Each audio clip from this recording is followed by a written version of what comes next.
আমি বলি আমি কে? আমি হচ্ছি দাজ্জাল। লোহার শিকল দিয়ে বাঁধা আছে, লাফ দিয়ে আকাশে উঠে যাচ্ছে, নিচে পড়ছে। আমাকে এখান থেকে বের হতে বলা হবে।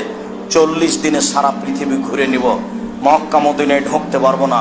যতবার চেষ্টা করব ফেরেশতা খোলা তরবারি দিয়ে ঠেকাবে। ফেরেশতা কেউ মারতে পারবে না, দাজ্জালকে মারবেন ঈসা আলাইহিস সালাম। দাজ্জাল।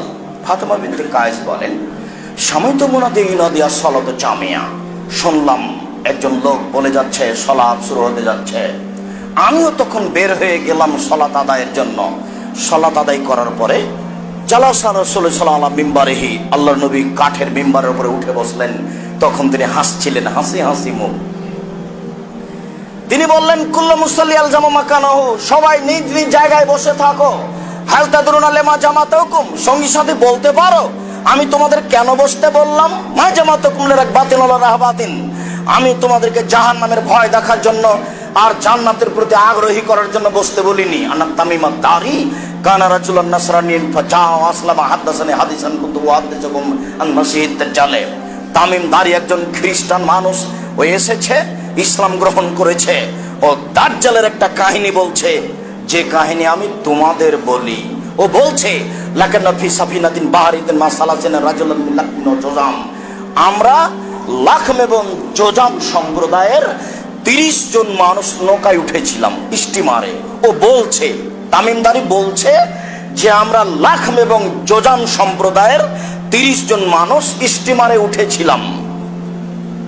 হিনা তাগরিবুস শামস, সন্ধ্যার সময়। ফায়লাবানাল মাউজু ফিল বাহারে, যেমন উঠলাম, এই যে ঢেউ উঠলো, সাগরের ঢেউ আমাদেরকে 1 মাস যাবত নিয়ে খেললো। কোন দিকে যে গেল স্টিমার তা বুঝতে পারলাম না। কোনো একদিন সন্ধ্যার সময় স্টিমার এক দ্বীপে গিয়ে লাগলো। ফাজালাসনা ফি আকরাবি সাফিনাতে, আমরা ছোট ছোট নৌকায় বসলাম। বড় স্টিমার গভীর পানিতে ঠেকে যায়, তাই স্টিমার মাটিতে ঠেকে গেলে আমরা ছোট ছোট নৌকায় উঠলাম। ফা দাখালনা দায়ের জাজিরা, আমরা দ্বীপে ঢুকে গেলাম। দ্বীপে উঠতেই ফা লাকিয়াতনা দাপাতুন আহলাবু কাসিরু সারে লাইদরু মিন কুবুলিহি মিন দুবুরিহি বিকাসরাতি শাহ, হঠাৎ একটা দেখি প্রাণী, আশ্চর্য প্রাণী, তার গায়ে এত লোম, লোমের কারণে বোঝা যায় না কোথায় তার মুখ কোথায় তার পিছন। লোমের কারণে বোঝা যায় না কোথায় তার মুখ কোথায় তার পিছন, তার গায়ে এত লোম। আমরা বললাম, ওয়াইহাক, তোমার ক্ষতি হোক। মানান্তি, তুমি কে?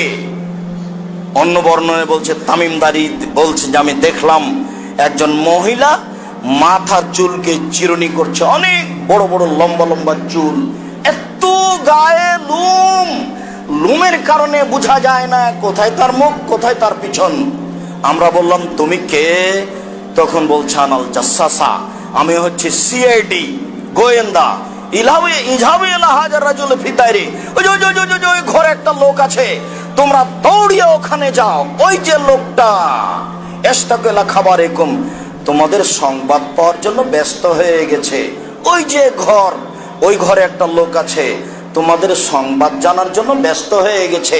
ফাফারেক নান তা কোনো শয়তান আতান, আমরা ভয় পালাম, শয়তান নাকি, আশ্চর্য আকৃতির শয়তান নাকি। ফাসরানা, দৌড়িয়ে চলে গেলাম। ফাদাখানা দায়রা, ঘরে ঢুকে গেলাম। আল্লাহুস সামাদ, রাআইনা ফিহা ইনসানান আযীমান মা রাআইতু খালকান কাত্ত মাসদুদাতান ইয়াদুহু ইলা উনুকিহি ওয়া বাইনা কাবাইহি লা রিজলাইহি বিল হাদিদে, তার 2 হাতকে কাঁধের সাথে লোহার শিকল দিয়ে বাঁধা আছে, 2 পাকে হাঁটুর সাথে টাকনোর সাথে লোহার শিকল দিয়ে বাঁধা আছে।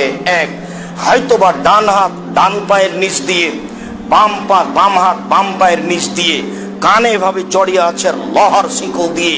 তাকে এত শক্ত করে বাঁধা আছে, এরকম শক্ত বাঁধা কোনোদিন দেখিনি, এত বড় মানুষও কোনোদিন দেখিনি। এসুবাইনার সময় ওলারছে, লাফ দিয়ে আকাশে উঠে যাচ্ছে, আবার নিচে পড়ছে, লাফ দিয়ে আকাশে উঠে যাচ্ছে, আবার নিচে পড়ছে। অবাক হয়ে গেলাম, এরকম মানুষ তো জীবনে কোনোদিন দেখিনি। আমরা বললাম, মানান্তা তুমি কে? তখন বলছে আনতুম কাদারতুমুনি ফাআখবিরুনি মান আনতুম। আরে তোমরা তো জেনেই যাবা আমি কে, তোমরা বলো তোমরা কারা।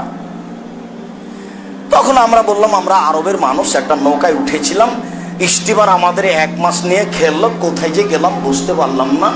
তারপরে আমরা দ্বীপে নামলা, একটা প্রাণীর সাথে দেখা হলো, প্রাণীর গায়ে খুব লোম, আমরা বুঝতে পারলাম না কোথায় তার মুখ কোথায় তার পিছন। ও বললো যে এই ঘরে একটা লোক আছে, সে দেখার জন্য ব্যস্ত হয়েছে, আমরা আসলাম দেখি অবস্থা। আচ্ছা আচ্ছা আচ্ছা আচ্ছা ঠিক আছে, একটু বলো তো ইরাকে বাইসান নামে একটা গ্রাম, একটা খেজুর গাছ ছিল, সেই খেজুর গাছে খেজুর আছে কি? জি হ্যাঁ খেজুর আছে।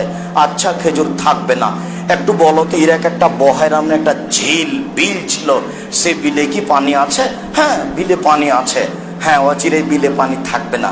আচ্ছা বলো তো ইরাক একটা জগার নামে পুকুর ছিল, সে পুকুরে কি পানি আছে? এলাকার লোকেরা কি পুকুর থেকে পানি উঠে জমি চাষ করে? হ্যাঁ অনেক পানি আছে, এলাকার লোকেরা পুকুর থেকে পানি উঠিয়ে জমি চাষ করে। আচ্ছা ঠিক আছে সব হলো, এবার তোমরা আমাকে একটু নিরক্ষর নবী সম্পর্কে বলো তো, নিরক্ষর নবীর অবস্থা কি? হ্যাঁ ও তো নিরক্ষর নবী তো মদিনা থেকে পালিয়ে গেছে, মক্কা থেকে পালিয়ে গেছে, ও তো এখন মদিনায়। তার অবস্থা বালতি, তার অবস্থা বালতি মানে বালতি ইদারার পাশে থাকে, আগে থাকতো। আপনার পানির প্রয়োজন, বালতি নিলেন, পানি উঠালেন, পান করে রেখে চলে গেলেন। আমার প্রয়োজন, আমি আবার বালতি নিলাম, পানি উঠালাম, পান করে রেখে চলে গেলাম। বালতি একবার আপনার হাতে, বালতি একবার আমার হাতে। আরে মোহাম্মদের অবস্থা, তার তো অবস্থা এখন বালতি, নিরক্ষর লোকটার। তার মানে ও বদরের যুদ্ধে জয়ী হয়েছে, ওহুদে পরাজয় হয়েছে, একবার জয় একবার পরাজয়, একবার তার একবার আমাদের। ওর অবস্থা এখন বালতি। আচ্ছা আচ্ছা আচ্ছা ঠিক আছে। আমি বলছি পৃথিবীর মানুষের উচিত তাকে মেনে নেওয়া, আমি বলছি পৃথিবীর মানুষের উচিত তাকে মেনে নেওয়া, আমি বলছি পৃথিবীর মানুষের উচিত তাকে মেনে নেওয়া। আমি বলি আমি কে? আমি হচ্ছি দাজ্জাল।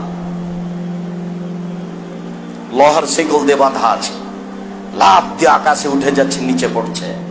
আমাকে এখান থেকে বের হতে বলা হবে, 40 দিনে সারা পৃথিবী ঘুরে নিব, মক্কা মদিনায় ঢুকতে পারবো না।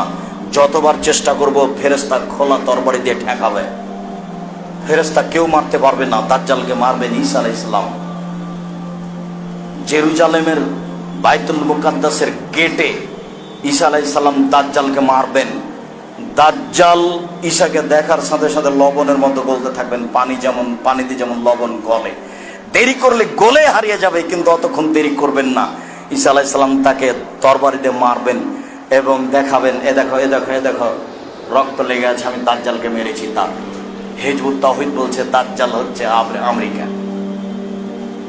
কোরআন হাদিসের সাথে কেমন তাদের আচরণ, আর রাসূল সাল্লাল্লাহু আলাইহি সাল্লামের কেমন কথা। তারপরে বলছেন হাতে লাঠি ছিল, হাজিহি তাইবা, হাজিহি তাইবা, হাজিহি তাইবা, এটাই মদিনা, এটাই মদিনা, এটাই মদিনা। এই মদিনায় দাজ্জাল প্রবেশ করবে না, এই মদিনায় দাজ্জাল প্রবেশ করবে না। আজকের খুতবার শেষ অংশের কথা ছিল দাজ্জাল।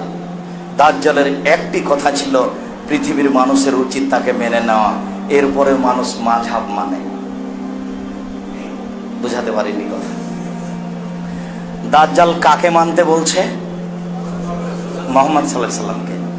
মনে রাখবেন, যাকে মেনে চলছেন বিচারের মাঠে কিন্তু সে অস্বীকার করবে, বলবে যে আমি কাউকে মানতে বলিনি। শুধু মাথাটাকে একবারে পুরো খালি করলেন, সেটা হলো কোরআন এবং সহিহ হাদিস ছাড়া কিছু বুঝি না। কে কি এটা জানি না, কে কোন দল এটা জানি না। কোরআন এবং সহিহ হাদিস, আপনি হক পথ পাবেন, জঙ্গলে হলেও শহরে হলেও, আপনি মুচি মেথর হলেও, রাজা বাদশাহ হলেও, শুধু কোরআন এবং সহিহ হাদিসকে জীবন আশ্রয় দিবেন। এই মসজিদে এরপর থেকে একটাই আজান চলবে, 2 আজান নয়। 2 আজান বেদাত নাকি, চলে না সেই কথা পরে। দাজ্জাল বলছে যে মুহাম্মদকে মেনে নিও, মুহাম্মদের আজান একটাই। খারাপ লাগে কেন, দিতে লাগে কেন বেটা?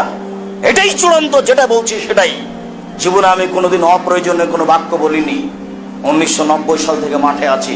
আল্লাহে আল্লাহর কসম, আল্লাহে আল্লাহর কসম, আল্লাহে আল্লাহর কসম, আমি আব্দুর রাজ্জাক বিন ইউসুফ 90 সাল থেকে এখন পর্যন্ত কোনোদিন অপ্রয়োজনীয় বাক্য বলিনি, কোনোদিন কেচ্ছা কাহিনী বলিনি, কোনোদিন কোনো মাযহাবের নিন্দা করিনি। আমি আপনাকে বলতে চাচ্ছি, আপনি যাকে মেনে চলছেন বিচারের মাঠেও কিন্তু অস্বীকার করবে, তখন আপনার কি হবে?